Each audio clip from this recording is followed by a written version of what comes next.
Hello नमस्कार दोस्तों, मैं फिर से हाजिर हूँ पर्सनल फाइनेंस सीरीज के एक और इन्फॉर्मेटिव वीडियो के साथ।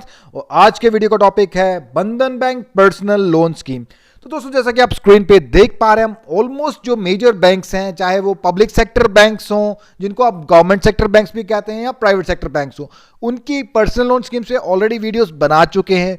इसके अलावा लोन अगेंस्ट प्रॉपर्टी मॉर्गेज या mortgage loans, property rental loans, property से जो रेंट मिलता है उसके अगेंस्ट भी आप लोन ले सकते हैं। उसके लिए अलग से काफ़ी सारी स्कीम्स अवेलेबल हैं, वो भी हम कवर कर चुके हैं। Gold loans, jewel loans almost सभी बैंक्स की, commercial vehicle loans, personal vehicle में 4 व्हीलर्स, 2 व्हीलर्स, उसके अलावा business loans, education loans, home loans, almost हर तरह के लोन स्कीम पे आपको हमारे चैनल पे अलग से प्लेलिस्ट मिल जाएंगी, जो कि हम रेगुलरली अपडेट करते रहते हैं। और उनका लिंक आपको मिल जाएगा नीचे डिस्क्रिप्शन बॉक्स में, ऊपर आई बटन में और एंड स्क्रीन में भी।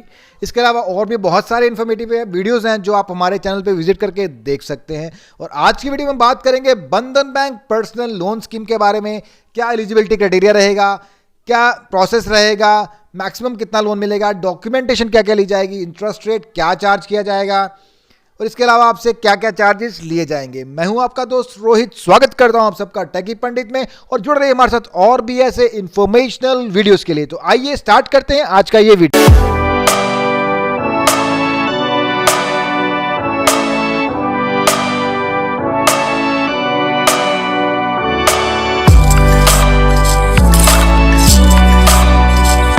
बंधन बैंक पर्सनल लोन स्कीम। तो दोस्तों, इस लोन स्कीम का प्रोसेस क्या रहेगा? आप दो तरीके हैं आपके पास अप्लाई करने के। एक तो आप ब्रांच में जाके अप्लाई कर सकते हैं, दूसरा है कि आप ऑनलाइन भी अप्लाई कर सकते हैं। लिंक आपकी स्क्रीन के ऊपर है, इस लिंक पे विजिट करेंगे तो ये पेज खुल के आ जाएगा। आपको name, email ID, mobile number, city और पिन कोड भरना है और सबमिट मार देना है, बस that's all you need to do. उसके बाद में बैंक का काम शुरू हो जाएगा। बैंक आपसे कांटेक्ट करेगा, आपसे अपॉइंटमेंट लेगा, आपकी डॉक्यूमेंटेशन ली जाएगी और आपका लोन जो है वो प्रोसेस हो जाएगा।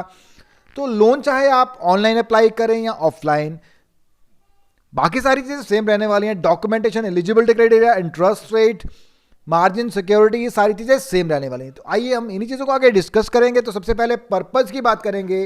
तो पर्सनल लोन आप किसी भी बैंक से ले रहे हैं, चाहे आप इंडसइंड बैंक से लें, कोटक महिंद्रा बैंक से लें, या एसबीआई से लें, या किसी भी बैंक से आप पर्सनल लोन लेते हैं, उसका प्रोसीजर, उसका पर्पस जो होता है वो आपकी किसी भी आप पर्सनल, सोशल या फाइनेंशियल कमिटमेंट को पूरा करने के लिए इस लोन स्कीम का लाभ उठा सकते हैं।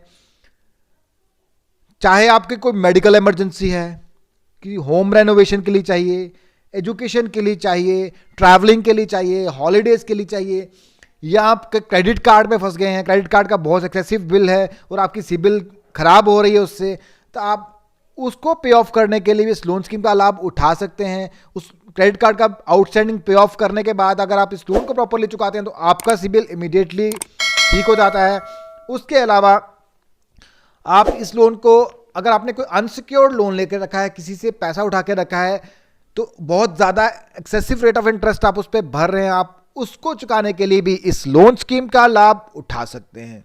तो दोस्तों, किसी भी बैंक से, चाहे वो बंधन बैंक से हो या किसी भी बैंक से हो, पर्पस सेम रहता है। तो उसके बाद में हम बात करेंगे एलिजिबिलिटी क्राइटेरिया की। तो एलिजिबिलिटी जो रखी गई है, सैलरीड और सेल्फ एम्प्लॉयड।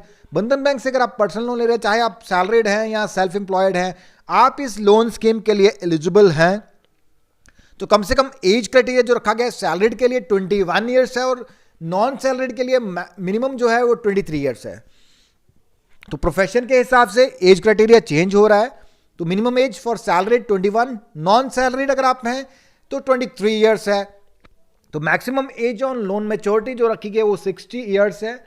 तो जब आपका लोन मैच्योर होगा, आपकी एज 60 ईयर्स से ज़्यादा नहीं होनी चाहिए।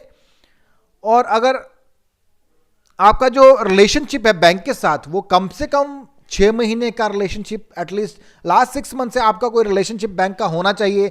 कोई सेविंग हो, कोई डिपॉजिट हो, कोई कैश क्रेडिट हो, या कोई और करंट अकाउंट हो, किसी तरीके का अकाउंट बैंक के साथ आपका होना चाहिए। और अकाउंट जो है वो ऑपरेशनल होना चाहिए। ऐसा नहीं आपने अकाउंट खुलवाया और वो डॉर्मेंट हो गया। अकाउंट ऑपरेशनल होना चाहिए with minimum 1 credit and 1 debit customer induced entry per month, एक हर महीने एक credit debit entry at least 2 entries आपकी होनी चाहिए, उसी अकाउंट को एलिजिबल माना जाएगा इसके लिए। तो क्वांटम जो रखा गया लोन का वो मिनिमम है 50,000 रुपीज और मैक्सिमम है 5 लाख रुपीज। तो इसी के बीच में आपको लोन मिलेगा, बट डिपेंड करेगा आपकी रिपेइंग कैपेसिटी पे और आपकी रिक्वायरमेंट पे। तो जिस तरह की आपकी रिक्वायरमेंट है, पहले तो आपसे आपकी रिक्वायरमेंट पूछी जाएगी, आपकी रिक्वायरमेंट कितनी है, उसके बाद में आपकी रिपेइंग कैपेसिटी देखी जाएगी कि आप कितना रीपे कर सकते हैं।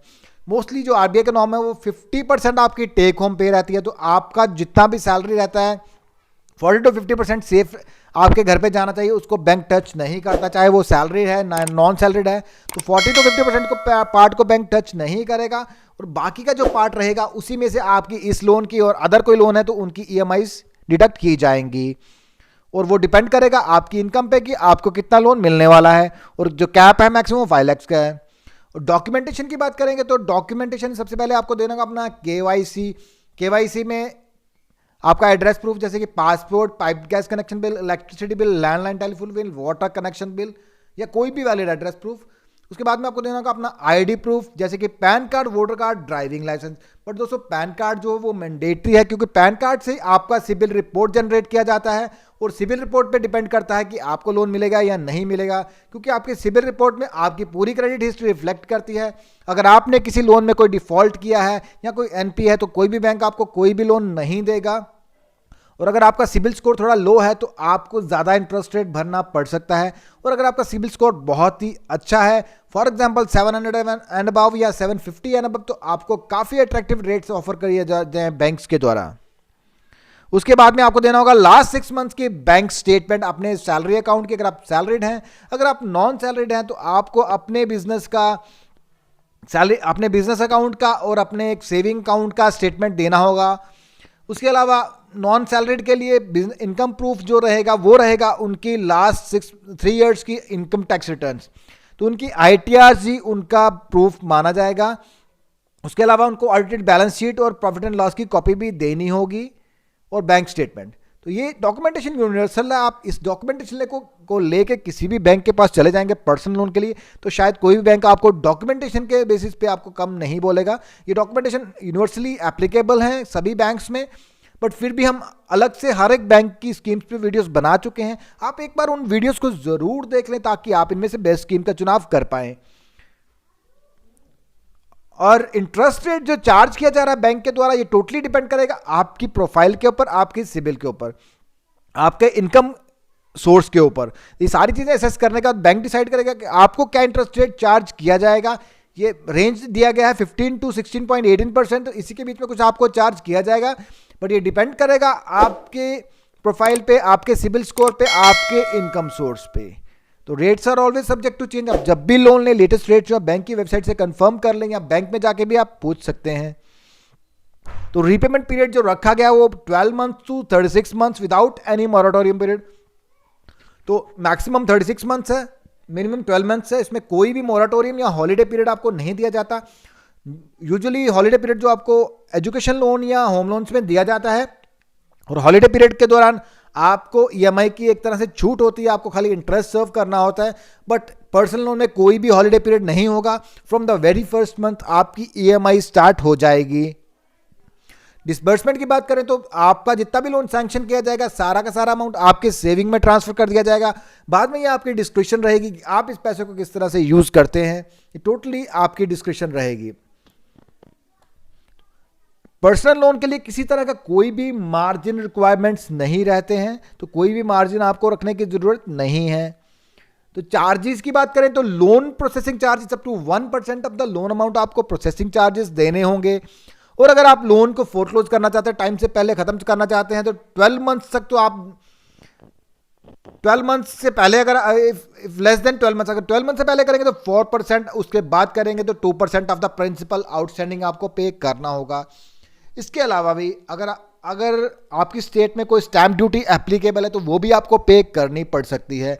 स्टैंप ड्यूटी जो स्टेट टू स्टेट वेरी करती है, तो अगर आपके स्टेट में कोई भी स्टैंप ड्यूटी एप्लीकेबल है, जितनी भी एप्लीकेबल वो आपको पे करनी होगी, क्योंकि वो गवर्नमेंट की फीस होती है और वो देनी ही पड़ती है। हाँ, प्रोसेसिंग चार्जेस जो उस पर नेगोशिएशन हो सकती है, या बैंक कई बार वेवर भी कर देते हैं, तो उस पर नेगोशिएशन हो सकती है। बाकी जो स्टैंप ड्यूटी है वो तो आपको पे करनी पड़ेगी अगर एप्लीकेबल होगी तो।